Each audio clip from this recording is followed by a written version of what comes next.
శ్రీ విఘ్నేశ్వరాయ నమః. శ్రీ గురుభ్యో నమః. ఈరోజు శోభకృతనామ సంవత్సరం, దక్షిణాయనం, వర్ష ఋతువు, భాద్రపద మాసం, చతుర్థ దినం. అంటే అందరికీ తెలిసే ఉంటుంది, వినాయక చవితి.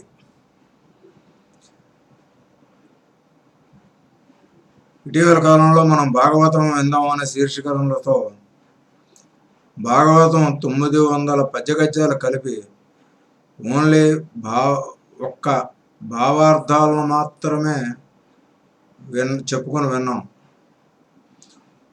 ఇప్పుడు అష్టాదశ మహాపురాణాల్లోనూ ప్రసిద్ధికెక్కిన గరుడ మహాపురాణము అనే విషయం గురించి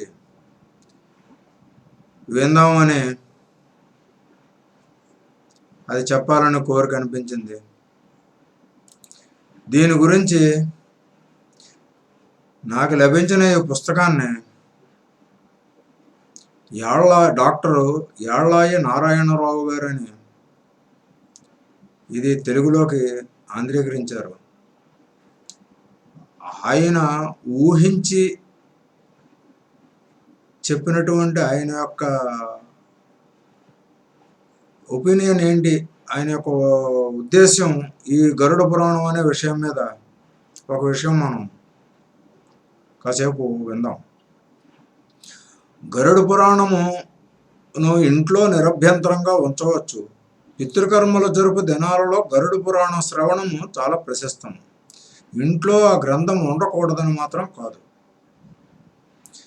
అని ఆంధ్ర పౌరాణికులకు ఆరాధ్య దైవము, పౌరాణిక సార్వభౌమ, పురాణోపన్యాస కేసరి, తెలుగువాడికి తెలిసిన ఏకైక అభినవ సూత మహర్షి బ్రహ్మశ్రీ మల్లాది చంద్రశేఖర శాస్త్రి గారు తన సొంత లెటర్ హెడ్పై 1/7/2006 పేర్కొంటూ పలువురి సంశయాలకు తెరదించారు. ఇక ఏ పురాణానికి ఇలాంటి ప్రమాణ పత్రాన్ని ఇవ్వవలసి రాలేదే? మిగతా భాషల పౌరాణిక సత్తములు ఎవ్వరికీ కూడా ఈ గరుడ పురాణానికి ఇటువంటి వివరణ పత్రం ఇవ్వవలసి రాలేదు. ఎందుకంటే ఒక్క తెలుగువారి ఇళ్లలోనే గరుడ పురాణం చదవకూడదని, ఇంట్లో ఉంచుకోకూడదని పెద్దలు అంటున్నారు. ఈ అప్రకటిత నిషేధానికి ప్రమాణం లేదు. తండ్రులు, తాతలు, ముత్తాతలు అన్నారని అనేసుకోవడమే. ఇలా ఎందుకు జరిగింది? వ్యాస మహర్షి పట్ల అసూయ వల్లనో కోపం వల్లనో ఆయన కూర్చిన గ్రంథాన్ని అప్రతిష్ట పాలు చేశారనుకోలేము కదా. ఎందుకంటే ఆయన కూడా మనకు దైవ సమానుడే. మన మత గ్రంథాలలో సింహభాగము ఆయన ప్రసాదాలే. ప్రేతఖండం ఉంది కాబట్టి ఆ 12 రోజులు తప్ప ఇంకెప్పుడు ఈ పురాణాన్ని చదవకూడదు అని చెప్పే పెద్దలు గరుడ పురాణంలో పొందుపరచబడిన మిగతా విషయాలను పట్టించుకోరేమి? మొత్తం పురాణంలో 320 అధ్యాయాలుంటే ఈ అందరినీ భయపెట్టిన ప్రేతఖండము లేదా ప్రేతకాండ అనేది చెప్పబడేది 50 అధ్యాయాలలో మాత్రమే ఉంది. మరి మిగతా 270 అధ్యాయాల్లోనూ ఉన్న మహా విషయాలన్నింటినీ ఎందుకు చదవకూడదు? అసలు ఆ అధ్యాయాల్లో ఏముంది? సర్గవర్ణనము, దేవతార్చనము, తీర్థమహాత్యము, భువన వృత్తాంతము, మన్వంతరము, వర్ణధర్మాలు, ఆశ్రమ ధర్మాలు, దాన ధర్మము, రాజధర్మము, వ్యవహార ధర్మము, వంశాను చరిత్రము, వ్రతము, దానపూర్వక అష్టాంగ ఆయుర్వేదము, సంస్కృత వ్యాకరణము, ప్రళయము, ధర్మము, కర్మము, కామము, అర్థము, ఉత్తమ జ్ఞానము, విష్ణుదేవుని మాయామయ సహజ లీలల విస్తార వర్ణనము, ఇవన్నీ ఈ పురాణంలో ఉన్నాయి.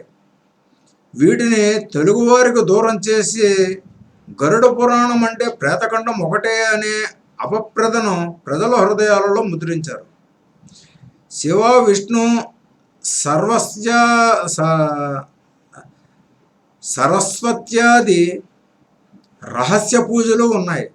ముఖ్యంగా ఖం, ఠం, ఫం, షం గదాయై నమః వంటి అరుదైన బీజయుక్త గుప్త మంత్రాలు ఉన్నాయి. హ్రా గుణింతంలో షడంగన్యాసం ఉంది. విశేషం ఏమంటే గరుడ పురాణంలోని సాధకులకు కులగురువు లేదా పురోహితుడు మొన్నగు వారి అవసరం ఉన్నట్లు చెప్పబడలేదు.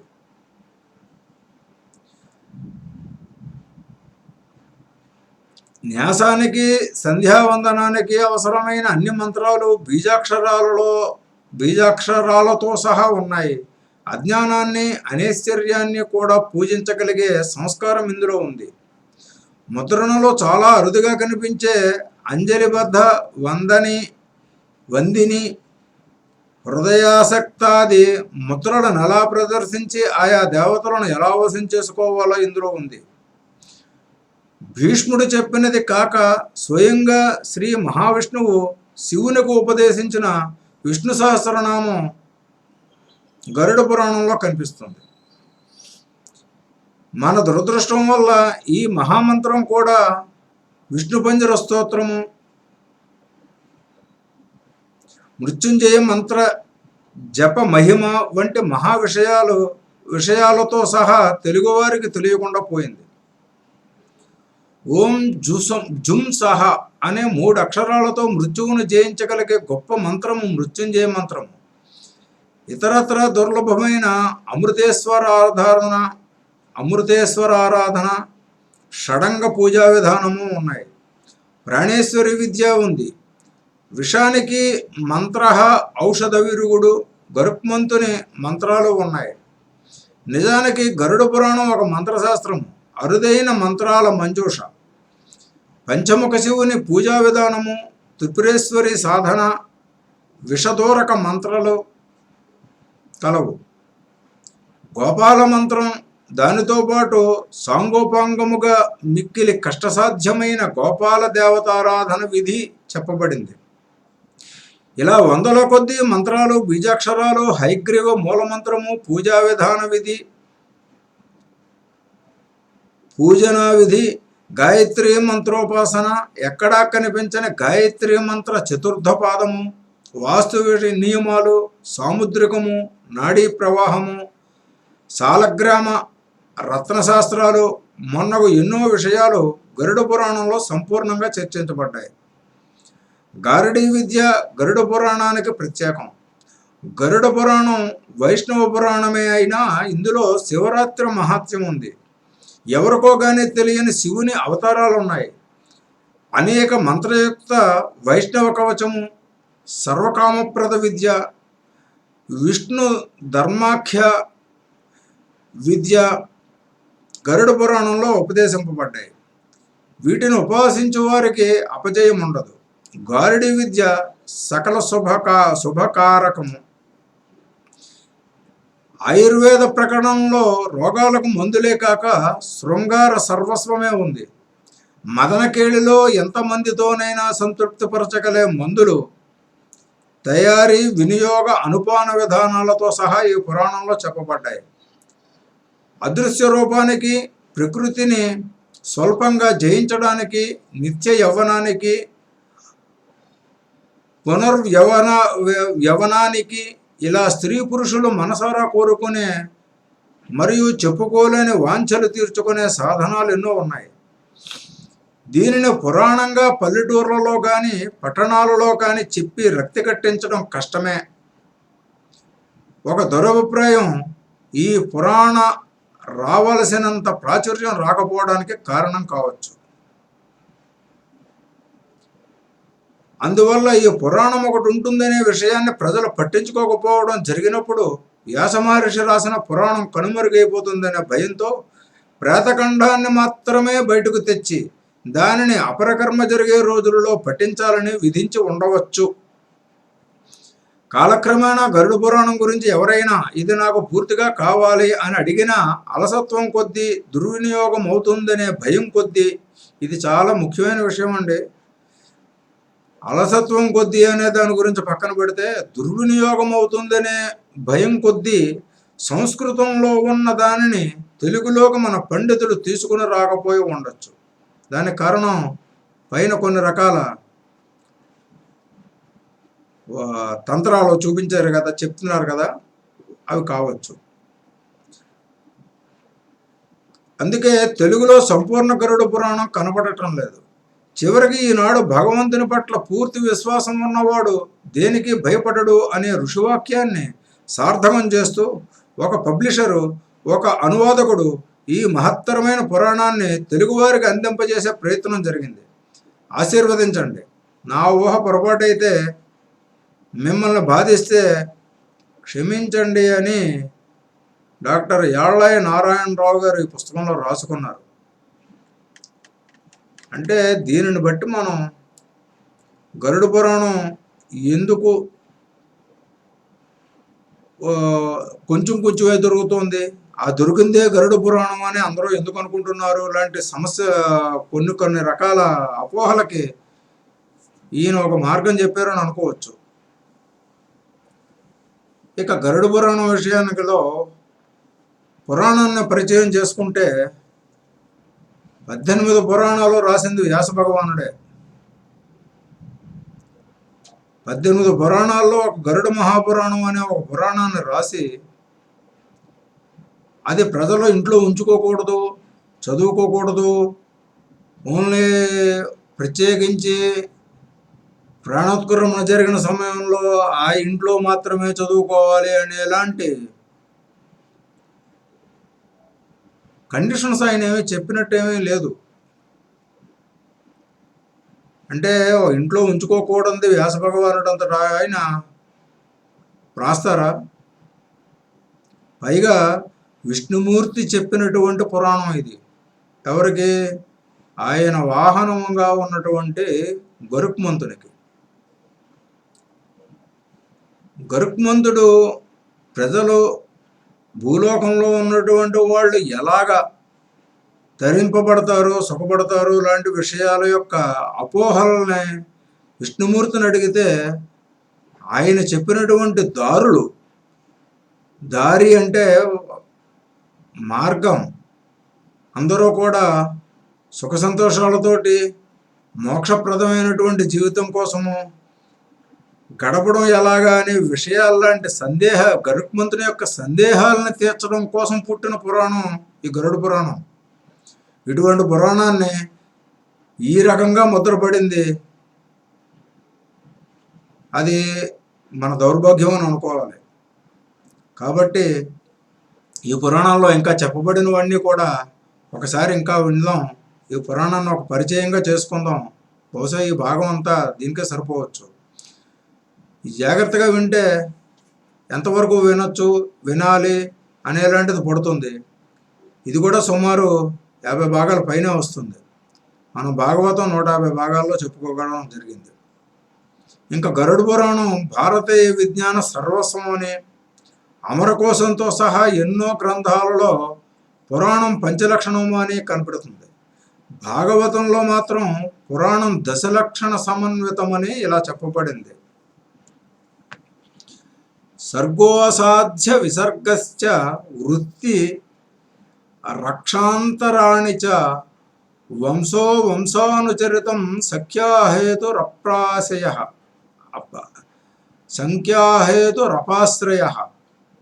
దశభిర్లక్షణైర్యుక్తం పురాణం తద్విదో విదుః కేచిత్ పంచవిధం బ్రహ్మన్ మహదల్ప వ్యవస్థయా. ఇది భాగవతంలో చెప్పబడింది. నిజానికి ప్రతి పురాణంలోనూ ప్రతిసర్గ వంశమన్వంతరం వంశానుచరిత్రలనే 5 లక్షణాల కంటే ఎక్కువ లక్షణాలే ఉంటాయి. గరుడ పురాణంలో భాగవతకారులు చెప్పిన 10 కంటే కూడా ఎక్కువ లక్షణాలు ఉన్నాయి. ఈ పురాణంలో 3 భాగాలు ఉంటాయి. కర్మకాండ అని చెప్పబడే ఆచారకాండ, ధర్మకాండ అని మనందరూ భయపడుతూ ఉన్నటువంటిది ప్రేతకాండ, మోక్షకాండ అని చెప్పబడే బ్రహ్మకాండ. అంటే నిజానికి నేను వ్యతిరేకంగా చెప్పాను. ఆచారకాండ, ప్రేతకాండ, బ్రహ్మకాండ అని చెప్పబడతారు. వీటికే మరొక 3 పేర్లు: కర్మకాండ, ధర్మకాండ, మోక్షకాండ. మొదటి కాండను పూర్వఖండమని, చివరి 2 కాండములను కలిపి ఉత్తరఖండం అని అంటారు. ఈ కాండంలో ఈ కాండలు ఒకదాని నుండి ఒకటి విస్తారంగా విభిన్న అంశాలతో ఉంటాయి. అధ్యాయాల సంఖ్యలో కూడా పోలిక లేదు. ఆచారకాండ 240 అధ్యాయాలు. ఈ పేరులోనే కనపడుతుందండి, ఆచారకాండ. మనం ఆచార వ్యవహారాలు ఎలా ఉంటాయి. ప్రేతకాండ, ప్రేతాలకు సంబంధించినటువంటి వివరణ. బ్రహ్మకాండ, మోక్షం మార్గాలు, మరొక విషయాలు. ఇవన్నీ కూడా ఇంకా తర్వాత చెప్తాను ఏ ఉన్నాయో ఇందులో. ఇక ఆచారకాండలో అధ్యాయాలలో 14 పురాణ లక్షణాలపై, 48 వైద్యంపై, 61 ధర్మశాస్త్రాలపై, 8 నీతులపై, 13 రత్నశాస్త్రంపై, 43 ఖగోళ పదార్థతత్వ వ్యాకరణాది విభిన్న విషయాలపై విజ్ఞానాన్ని ప్రసాదిస్తాయి.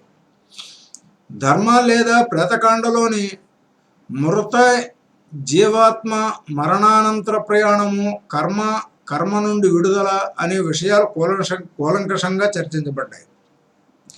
ఇందులో మరణానికి ముందు కనిపించే శకునాలు, నరకానికి మార్గాలు, ప్రేత జీవనము, నారకీయ శిక్షలు, అంటే నారకీయ అంటే నరకంలో ఉన్న శిక్షలు, స్వప్న శకునాలు, అపరకర్మ కాండాదులు మరే పురాణంలోనూ లేనంతగా వర్ణించబడ్డాయి. కర్మకాండ విధింపబడింది. ప్రేతాలు చెప్పిన స్వీయ కథలు కూడా ఉన్నాయి. బౌద్ధుల ప్రేత కథలు కూడా చెప్పబడడం విశేషం. సాక్షాత్తు శ్రీ మహావిష్ణువే పరమశివాదులకు ఈ విషయాలను వర్ణించడం వల్ల ఇది పరమ పవిత్రత సంపాదించుకుంది. శ్రీకృష్ణ గరుడ సంవాద రూపంలో ఉన్న బ్రహ్మ లేదా మోక్షకాండ ఉపాధి, మాయా, అవిద్యలను ఖండించి నిజమైన జ్ఞానాన్ని ప్రతిపాదిస్తుంది. మధ్వాచార్యుల ద్వైత సిద్ధాంతాన్ని బలపరుస్తుంది. గయాక్షేత్ర వర్ణనము అనిదంపూర్వంగా ఈ పురాణము చేసింది. తిరుపతి తిరుమల అనే మాటలనైతే వాడలేదు, కానీ శ్రీనివాసుని ఆయన కొలువైన కొండలన్నింటినీ కోనేటి పరంపరతో సహా ఈ పురాణం వర్ణించింది. ఇంకా ఎన్నో ఇతర క్లేశాలకు సంబంధించిన జ్ఞానాన్ని ఈ కాండలు కలిగిస్తాయి. గరుడ పురాణంలోని సామాన్య లక్షణాలు మిగతా పురాణాలలో ఎలాగో ఉన్నాయి కదా అనో ఏమేమో, కానీ పురాణ సహజ లక్షణాలపై ఇందులో పెద్దగా శ్రద్ధ కనబరచినట్టు తోస్తుంది, కనబరుపబడినట్లు తోస్తుంది. అంటే ఎక్కువగా చూపించలేదు, చెప్పలేదు అని. పూర్వఖండంలోని 240 అధ్యాయాలు ఉన్న ఈ పంచలక్షణాలు 14 అధ్యాయాల్లోనే కనిపిస్తాయి. 4-5 అధ్యాయాల్లో సర్గ ప్రతిసర్గలు, 6వ అధ్యాయంలో దేవతల ఋషుల వంశాలు, 87 నుంచి 90 అధ్యాయాలలో రాజవంశాలు, అది మరీ సంక్షిప్తంగా. 54 నుంచి 58 అధ్యాయాల్లో సర్గ, 224వ అధ్యాయంలో సృష్ట్యంత్యము చెప్పబడ్డాయి. మిగతా అంతా ఈ పురాణానికి ప్రత్యేకమైన సామాజిక లక్షణమే. గరుడ పురాణము వైష్ణవ పురాణమే. విష్ణు సహస్రనామం మరొకటి. అంటే భారతంలో మహాభారతం, అంటే ఈ 18 పురాణాల్లోనూ మహాభారతం ఒకటి కదా. అందులో భీష్ముడు చెప్పింది కాక ఇందులో కనిపిస్తుందో విష్ణు సహస్రనామం. విష్ణు పంజర స్తోత్రం ఒకటి ఉంది. పాంచరాత్ర సూత్రాలను వైష్ణవ సాంప్రదాయాన్ని అనుసరించే ఈ పురాణం కూడా చెప్పబడింది. పాంచరాత్ర సూత్రాలను వైష్ణవ సాంప్రదాయాన్ని అనుసరించే ఈ పురాణం కూడా చెప్పబడింది. అయితే పాంచరాత్రాలలో విష్ణువునికి 4 వ్యూహాలే ఉండగా ఇందులో 9 వ్యూహాలు పేర్కొనబడ్డాయి. అలాగే ఇతర వైష్ణవ పురాణాలలో విష్ణు రూపాలది 5 ఉండగా గరుడ పురాణంలో 9 పేర్కొన్నాయి. సహజంగానే ఈ పురాణంలో మహావిష్ణువుకే పెద్దపీట వేయబడింది. ఆయన యొక్క 12 అవతారాలు ఒక చోట, 22 అవతారాలు మరొక చోట వర్ణింపబడ్డాయి. ప్రత్యేకంగా మార్కండేయ మహాముని విష్ణువుని 14 నామాలతో స్తుతింపబడినట్లు చెప్పబడింది. శ్రవణ కీర్తన స్మరణాది భక్తి మార్గాలు, 9 విధాల భక్తి మార్గాలను భాగవతంలో చెప్పుకున్నాం. ఆ భక్తి మార్గాలను ఈ పురాణం వర్ణించడం చూస్తే దీనికి భాగవతం ప్రభావం గట్టిగానే ఉన్నట్లుగా ఉంది. ఇది వైష్ణవ పురాణమే, కానీ ఆ ఒక్క శాఖకే పూర్తిగా అంకితమైపోలేదు. ఇతర దైవాల పూజా విధానాలు కూడా ఇందులో వివరింపబడ్డాయి. పరమశివుని గూర్చి గరుడ పురాణం ఎక్కువగానే చెప్పింది. అలాగే వినాయక, స్కంద, విశాఖ, దుర్గా, సప్తమాతృకల పూజా విధానము బోధింపబడింది. బ్రహ్మ, ఇంద్ర, సూర్య, అగ్ని, చంద్ర, వాయుదేవుల పూజలు ఎలా చేయాలో ఇందులో పొందుపరచబడింది. భైరవ, సూర్య, కృష్ణ, శివ, బ్రహ్మలే అంశాలుగా గల అమృతేశ్వర స్వామి అర్చన గరుడ పురాణంలో ప్రతిపాదింపబడింది. తత్వమసి, అహం బ్రహ్మాస్మి, ప్రజ్ఞానం బ్రహ్మ, అయమాత్మం బ్రహ్మ మొన్నగు బ్రహ్మ పదార్థ వాక్యాలు కూడా ఈ పురాణంలో వ్యాఖ్యానింపబడ్డాయి. గరుత్మంతుని పేర ఒక పురాణం ఉండాలనే విష్ణువు అనుకున్నాడంటే ఆయన అనుగ్రహం మాత్రమే కాక ఈయన గొప్పతనం కూడా ఉండాలి కదా. ఈయనంటే ఎవరు? గరుత్మంతుడి గొప్పతనం కూడా ఉండాలి కదా. అది చాలా వరకు పురాణంలోనే చెప్పబడింది. ఏవో 2-3 విషయాలను మాత్రం ఇక్కడ ప్రస్తావిస్తాను. హిందూ మతానికి మహాశ్రయం కోవెలలు. అటు ఉన్నది ఇటు లేదు అన్నట్టు కాకుండా విష్ణు కోవెలలో ఉండేవి శివ కోవెలలో ఉండవు. ఒక క్షేత్రపాలకులైన త్రిమూర్తులు తప్ప. కానీ గరుడు అన్ని కోవెలలోనూ ఉంటాడు. శివాలయాలలో అధికంగా కనిపించే నవగ్రహ మండపం గరుడ చిహ్నం పైన నిర్మింపబడుతుంది. అమ్మవారి గుడులలో కనిపించే పోతరాజు కూడా గరుత్మంతుడి అంశే అని పెద్దలు అంటారు. కలియుగంలో హిందూ మతానికి పరమాశ్రమైన తిరుమల క్షేత్రంలో ఆయన పేరు ఒక కొండయే ఉంది కదా, గరుడాద్రి. గరుడధ్వజ గరుడధ్వజం పరమపుణ్యప్రదం. సాగర మధ్యంలో ఆకాశ దేశాన ప్రయాణిస్తున్న వారికి గరుడధ్వజం ఒక ప్రాణాధారం. అంతవరకెందుకు, స్వామివారి బ్రహ్మోత్సవాలలో గరుడ వాహనం సంబరానిదే అగ్రతాంబూలము. ఆ రోజులు పంచభూతాలు పరవశిస్తాయి. ఇది యాత్రికులకు తెలుస్తుంది. ఆ రోజే ఆకాశంలో గరుడ పక్షులు, గిరికీలు ఆకాశంలో సప్తవర్ణాలు గోచరిస్తాయి. ఇది అందరికీ కనిపిస్తుంది.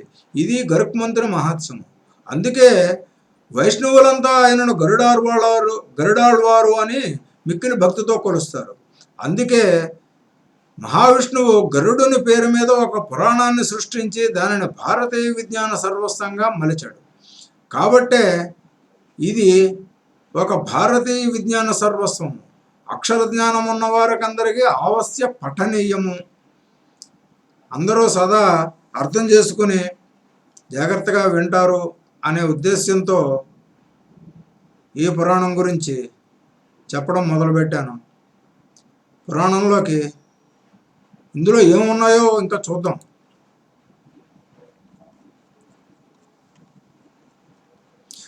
ఆచారకాండలో విష్ణు భగవానుని మహిమ, అవతార వర్ణనము, గరుడ పురాణ వక్తృ స్తోత్ర పరంపర, విష్ణు స్వరూప వర్ణనము, గరుడునికి పురాణ సంహిత వరదానము, గరుడ పురాణంలో ప్రతిపాదింపబడిన విషయాలు, సృష్టి వర్ణనము,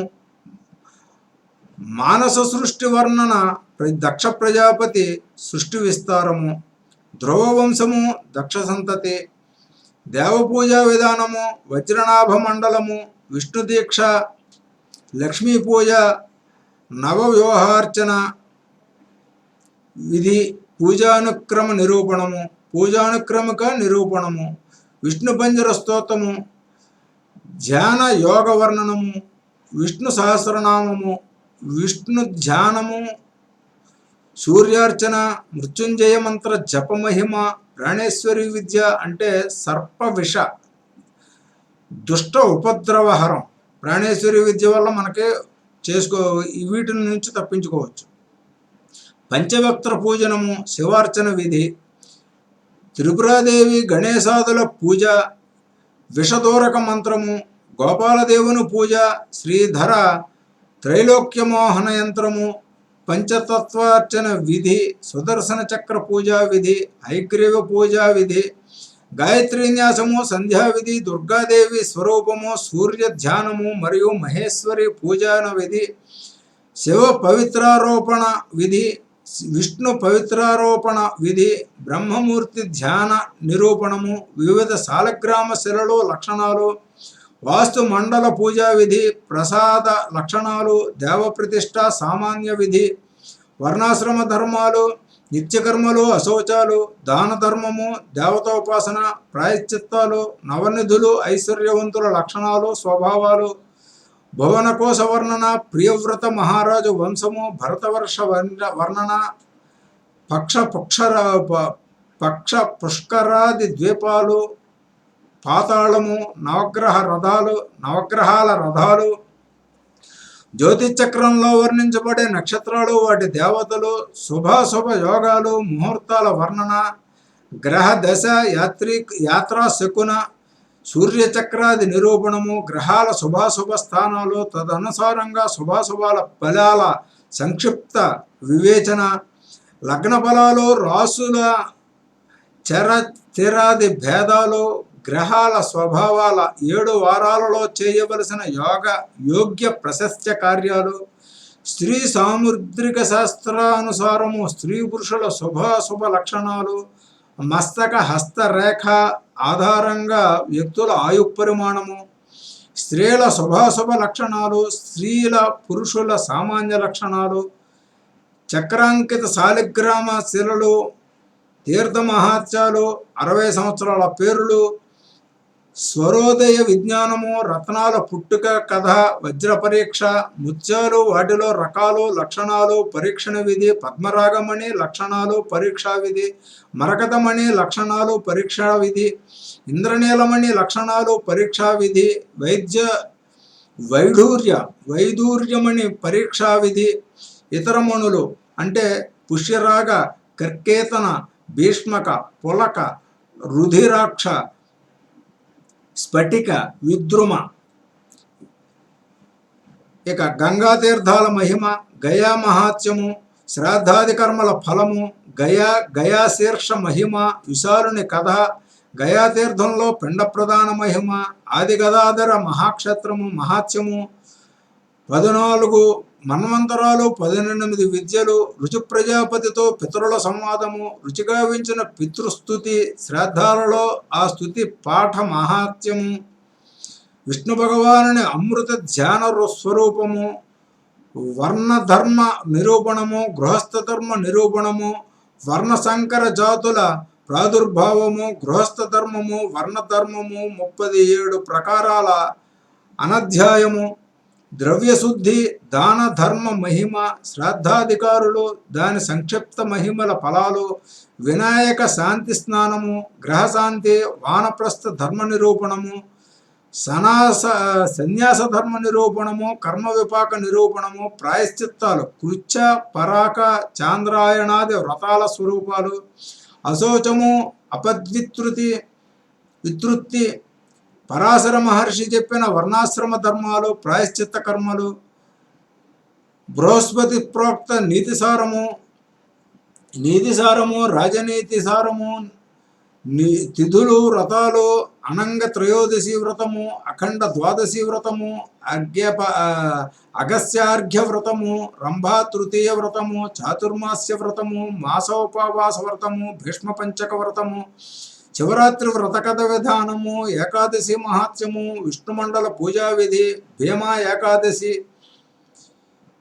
వ్రత పరిభాష, నియమాదులకు సంబంధించిన జ్ఞానము, పాడ్యమి నుండి పంచమి దాకా వివిధ తిథులు, వ్రతాలు, షష్ఠి సప్తమి వ్రతాలు, దూర్వాష్టమి, శ్రీకృష్ణాష్టమి, బుధాష్టమి వ్రత కథలు, కొన్ని నవమి వ్రతాలు, ఋష్యేకాదశి, శ్రవణ ద్వాదశి వ్రతము, తిథి వార నక్షత్రాది వ్రతాలు, ఇంకా ఇలాగా సూర్యవంశ వర్ణన, చంద్రవంశ వర్ణన, రామాయణ కథ, ఇంకా ఇలాంటివన్నీ కూడా మహాభారతం, బుద్ధాది వ్రతాలు, అవతారాలు, జ్వర నిదానము, రక్త పిత్త కాస శ్వాస హిక్క రాజ్యయక్ష రోగ నిదానాలు, అరోచకము, హృదయ తృషారోగము, మధ్యాత్యరోగ నిదానము, ఇలాంటివి ఎన్నో ఎన్నో ఎన్నో ఉన్నాయండి. స్త్రీ వ్యాధి చికిత్స, గ్రహదోష నివారణ, ఋతుచర్య,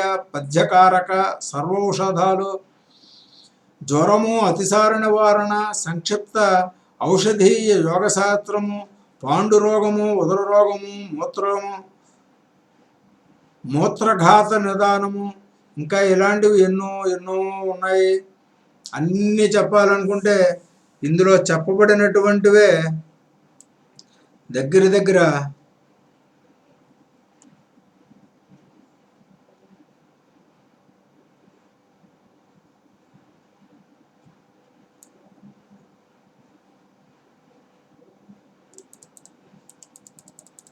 237